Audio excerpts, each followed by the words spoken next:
నమస్తే, welcome to Leo. మనతో ఉన్నారు పొలిటికల్ అనలిస్ట్ శ్రీలీల గారు.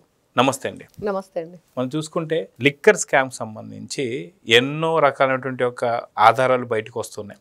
నిజంగా ఏపీ సిట్ పోలీసులు ఎవరైతే ఉన్నారో వాళ్ళు ఒక అద్భుతాన్ని చేశారని చెప్పి అనుకోవాలి. అయితే ఈరోజు బయటపడ్డ ఇంకో విషయం ఏంటంటే ఏపీ లిక్కర్ స్కామ్లో ఫోన్ ట్యాపింగ్ లేదా ఫోన్ ట్యాపింగ్లో ఏపీ లిక్కర్ స్కామ్. అంటే అప్పట్లో ఉన్నటువంటి ఒక ఎవరైతే కేసీఆర్ ఉన్నారో తెలంగాణకు సంబంధించినటువంటి ఒక ముఖ్యమంత్రి, అదేవిధంగా ఆంధ్ర ముఖ్యమంత్రి అంటే వైఎస్ జగన్మోహన్ రెడ్డి, వీళ్ళిద్దరూ కలిసి రెండు రాష్ట్రాలని ఎలా దోచుకున్నారనేది మాత్రం ఈరోజు ఏపీ సిట్కి సంబంధించి పోలీసులు ఎవరైతే ఉన్నారో బట్టబయలు చేశారు. అయితే ఏదైతే దుబాయ్లో ఉన్నటువంటి ఒక ఖరీదైన flat Shravan Kumar phone tapping ఇష్యూలో ఉన్నటువంటి వ్యక్తి ఎవరైతే ఉన్నారో ఆ ఖరీదైన ఫ్లాట్లోనే రాజ్ కాసిరెడ్డి కావచ్చు, చాణక్య కావచ్చు, కిరణ్ కావచ్చు. కిరణ్ అయితే ఏకంగా దాదాపు 29 సార్లు అప్ అండ్ డౌన్ చేశాడని చెప్పి కూడా కొన్ని వార్తలు వస్తున్నాయి. సో నిజంగా అప్పుడున్నటువంటి ఒక ఇద్దరు ముఖ్యమంత్రులు నిజంగా రాష్ట్రాన్ని ఎలా దోచుకున్నారు, ఈ ఫోన్ ట్యాపింగ్ ఇష్యూలోనే లిక్కర్ స్కామ్ బయటపడ్డాన్ని ఎలా చూడాలంటారు? ఇక్కడ జగన్మోహన్ రెడ్డి కేసీఆర్ గురించి చెప్పుకోవాలంటే రాహుకేతువులు వీళ్ళిద్దరు కూడా రాష్ట్రాన్ని మనం చూసాం. సూర్యుడిని చంద్రుడిని అంటే ఎంతో తేజస్సుతో వెలుగులు చిమ్మే, నిజంగా మనం చెప్పుకుంటే ఇంకా వాళ్ళకి తిరుగులేదు. సూర్యుడు చంద్రుడు ఆ చంద్ర తారార్కం అంటే భూమి ఉన్నంత కాలం వాళ్ళు ఉంటారు అనేది. మరి అలాంటి సూర్య చంద్రులను కూడా ఒక క్షణం అలా మింగేసి ఆ ప్రపంచాన్ని చీకట్లోకి నెట్టేసేవి రాహుకేతువులు. వీళ్ళిద్దరూ కూడా రెండు తెలుగు రాష్ట్రాలని ఆ విధంగానే ముఖ్యమంత్రి అనే పేరుతోటి చీకట్లోకి నెట్టేశారు. అదైతే క్లియర్గా అర్థమైపోతుంది. ఎందుకంటే ఈ రోజున ప్రజాప్రభుత్వం అధికారంలోకి వచ్చిన తర్వాత కూటమి ప్రభుత్వం ఎన్నెన్నో విషయాలు ప్రజల్ని ఎలా మోసం చేశారు, వాళ్ళ ప్రాణాలను ఎలా తీశారు, ఎవరి శ్రవణ్ కుమార్ అనే వ్యక్తి శ్రవణానందంగా ఆ ఫోన్ ట్యాపింగ్లో ఈ ఫోన్లో ఏ విధంగా ఆయన చెవులతో ఆయన విన్నాడు అనేది, మరి ఆ వ్యక్తి ఈ రోజున ఈ మద్యం కుంభకోణంలో ఉన్న వ్యక్తులకు ఎందుకు సహాయం చేశాడు, ఇవన్నీ చూస్తూ ఉంటే నిజంగా ప్రతి ఒక్కరు కూడా ఆశ్చర్యం. ఏం జరిగింది, ఏం జరగబోతుంది, ఏంటి వీళ్ళిద్దరి మధ్యన లింక్ అంటే అందరూ కూడా గతంలో అనుకునే వాళ్ళు వీళ్ళు మంచి ఫ్రెండ్స్ అనో లేకపోతే కేసీఆర్ అను జగన్మోహన్ రెడ్డి ఇద్దరు కూడా కలిసి ఏం చేసినా కూడా వాళ్ళకి లబ్ధి చేకూరే విధంగానే జగన్మోహన్ రెడ్డి చేసే పనులన్నీ ఉంటున్నాయను అంటే ఈ రోజున అవన్నీ నిజాలేను, నిజమే జరిగింది, నిజమే చెప్పుకున్నాం. అప్పుడు అవేమీ అబద్ధాలు కాదు, ఆరోపణలు కాదు, అసలు నిజం ఇప్పుడు తెలిసింది. ఏంటి అంటే అతనికి ఎంతో విలువైన ఫ్లాట్, దాదాపుగా నెలకి 5 లక్షల రెంట్ అంట దానికి. మరి అంత రెంట్ ఉన్న దాన్ని అతను రెంట్కి ఇవ్వకుండా మరి తనకి సొంతంగానే ఉంచుకొని ఏం చేస్తున్నాడు అంటే వీళ్ళందరూ కలిసి అక్కడ ఉండటానికి స్టే చేయటానికి ఒక షెల్టర్ లాగా వీళ్ళకి అతను ఇచ్చాడు. అంటే అంత స్నేహం ఉంది, అంత బంధం ఉంది.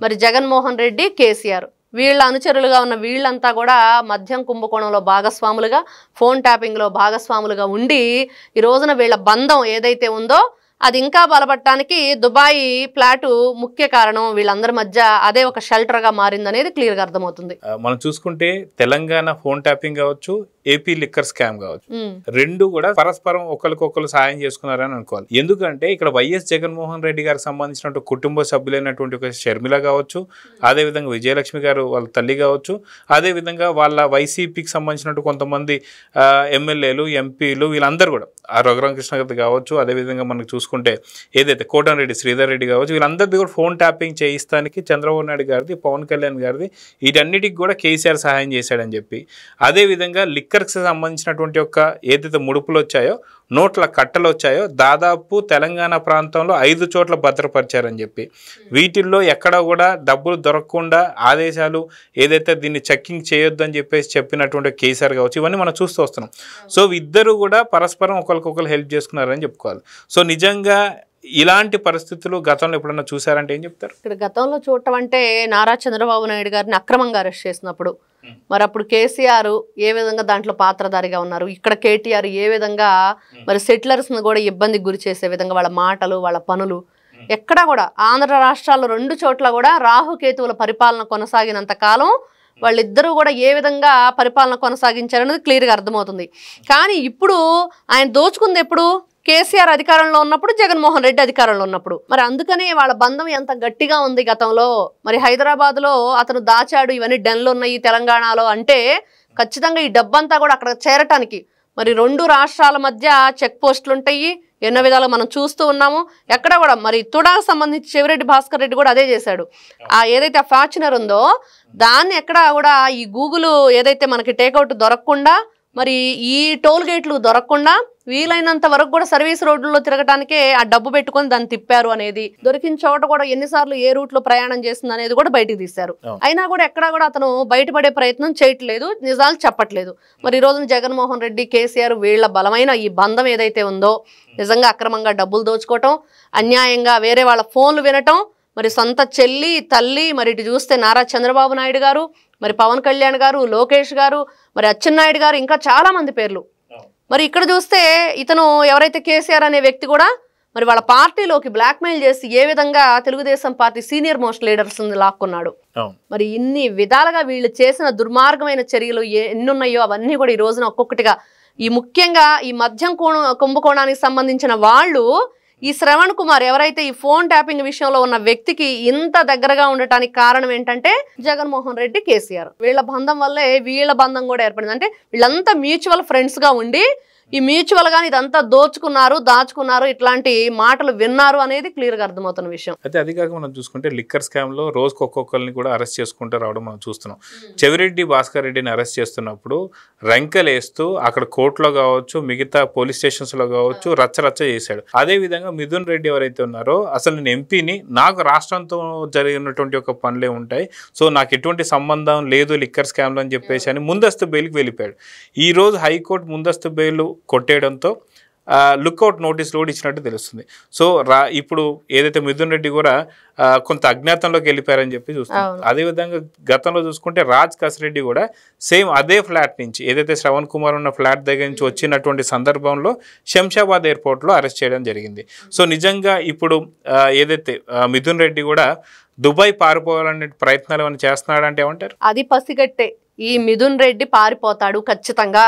ఇక్కడ కోర్టు వెంటనే ఎప్పుడైతే తను వాయిదా వేసిందో బెయిల్ ఇవ్వటం కుదరదు అని చెప్పేసి వాదనలు వినిపించుకోవడానికి కూడా చెప్పింది, వెంటనే ఇతని మీద లుక్అవుట్ నోటీసులు అక్కడ సిట్టు అధికారులు వెంటనే స్పందించి అవన్నీ కూడా చేయటం జరిగింది. కానీ నిజంగా మిథున్ రెడ్డి పారిపోయాడు, ఎక్కడున్నాడో ఈ రోజున కనిపించడం లేదు అనేది కూడా వినిపిస్తుంది. నిజంగా వీళ్ళు గనక వెంటనే అప్రమత్తంగా ఉండి ఇట్లాంటి లుక్అవుట్ నోటీసులు జారీ చేయకుండా ఉంటే మాత్రం వీళ్ళు జంప్ అయ్యేవాళ్ళు. ఈ రోజున చూస్తున్నాం, ఇప్పుడు మిథున్ నెక్స్ట్ జగన్ అనేది కనిపిస్తూ ఉంది. నిజంగానే మిథున్ రెడ్డి అరెస్ట్ అయ్యి ఆ తర్వాత విజయసాయి రెడ్డి, తర్వాత జగన్మోహన్ రెడ్డి దగ్గరికి ఖచ్చితంగా పోలీసుల బేడీలు వెళుతున్నాయా అంటే ఎంతో మంది ఐఏఎస్ఎల్ని, ఐపీఎస్ఎల్ని, ఐఐటి విద్యార్థుల్ని, వాళ్ళు పాపం చక్కగా చదువుకున్న వాళ్ళని, ఇంజనీరింగ్ స్టూడెంట్స్, వాళ్ళు చదువుకొని మంచి ఉద్యోగంలో ఉన్న పిల్లలను కూడా వీళ్ళు ఈ ఊబిలోకి లాగేశారు. మరి వీళ్ళని క్షమించాలంటే అసలు పొరపాటును కూడా క్షమించకూడదు, వీళ్ళందరూ కూడా యావజ్జీవ కారాగార శిక్ష వేయండి అని చెప్పి ప్రజల నుంచి అయితే వాయిస్ గట్టిగా వస్తుంది. ఎందుకంటే ఎంతమంది జీవితాలండి, ఎంతమంది ఈ రోజున జగన్మోహన్ రెడ్డి ఒక మాట మాట్లాడాడు, ధనుంజయ రెడ్డి అన్న, కృష్ణమోహన్ రెడ్డి అన్న, మరి భాస్కర్ అన్న, మరి వీళ్ళంతా చాలా మంచి వాళ్ళు, మరి వాళ్ళకి పెళ్ళిడికి వచ్చిన పిల్లలు ఉన్నారు, ఎవరికి ధనుంజయ రెడ్డికి, కృష్ణమోహన్ రెడ్డికి, మరి వాళ్ళ పిల్లలు పెళ్ళిళ్ళు చేసుకోవాలి, మరి ఎక్కడైనా సంతకాలు ఉన్నాయా, సంతకాలు దొరికే విధంగా మీరు చేశారా, ఇలాంటివన్నీ కూడా. మరి మీరేదైతే అక్రమంగా ఈ మద్యం తయారు చేసి అమ్మారో, మరి అది తాగి చనిపోయిన వాళ్ళకి పిల్లలు లేరా, వాళ్ళకి ఫ్యామిలీలు లేవా, వాళ్ళ పిల్లలకు పెళ్ళిళ్ళు కాకూడదా, మరి వాళ్ళ జీవితాల గురించి మీరే విధంగా ఆలోచించారు? ఎంత నిర్దాక్షిణంగా వాళ్ళు ప్రాణాలు తీయటానికి మీ మద్యం కుంభకోణం ఈ రోజున కారణమైంది. ఆ రోజున మీ మీటింగ్లో అదే కదా జరిగింది. అది తాగితే ప్రాణానికి హాని అని చెప్పేసి సజ్జల శ్రీధర్ రెడ్డి మాట్లాడినప్పుడు, నువ్వు తాగకు, నువ్వు బయట నుంచి తెచ్చుకొని తాగు మంచి లిక్కరు, వాళ్ళకి మాత్రం ఇచ్చేద్దాం, చంపేద్దామని మాట్లాడుకున్నారు కదా. క్లియర్గా ఆ విషయం కూడా బయటకు వచ్చింది కదా. మరి ఇన్ని రకాలు మాట్లాడుతున్న జగన్మోహన్ రెడ్డికి ఈ జ్ఞానం లేదా అని ప్రజలు అడుగుతున్నారు. మరి నీకు ఆ మాత్రం అర్థం కావట్లేదా? మరి ఆ మాత్రం ఆలోచించలేకపోతున్నారు? అన్ని వేల కోట్ల రూపాయలు కొల్లగొట్టి, లక్షల కోట్లు ఈ రోజున ప్రజల ప్రాణాలు పోయినా పర్లేదు, వాళ్ళకి పెళ్లిడికి వచ్చిన పిల్లలున్నా పర్లేదు. మీ ధనుంజయ రెడ్డి అన్నకను, మీ కృష్ణమోహన్ రెడ్డి అన్నకు మాత్రమే పిల్లలు ఉన్నారు పెళ్లిడికి వచ్చిన వాళ్ళు పెళ్లిళ్ళు చేసుకోవటానికి.